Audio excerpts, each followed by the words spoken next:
So sa aklat po ng Gawa chapter 3 verse 9, "Isi kayo at magbalik loob at mga pawi ang inyong mga kasalanan, upang magsigayon ay magsidating ang mga panahon na kaginawaan mula sa harapan ng Panginoon Diyos."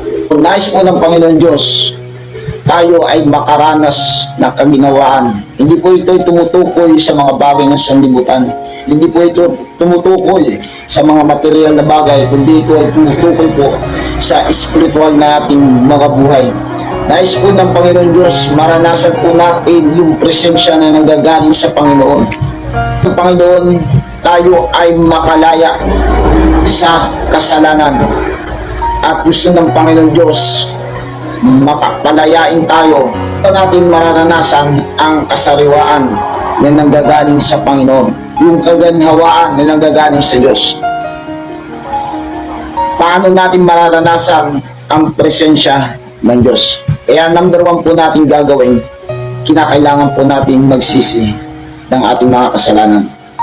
Mga kapatid, ang kasalanan po, isa po ang naglalayo sa ating Panginoon. Dahil sa kasalanan, tayo po ay nalayo sa Panginoon, at dahil sa kasalanan, namatay po ang relasyon natin sa Panginoon Diyos. Nagkaroon din po ng spiritual na kamatayan, at nagkaroon din po ng physical na kamatayan.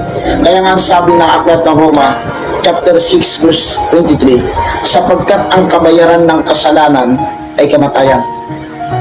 Kung bakit hindi natin maranasan ang Panginoon? Dahil po sa kasalanan. Patay po yung ating spiritual na buhay dahil po sa kasalanan.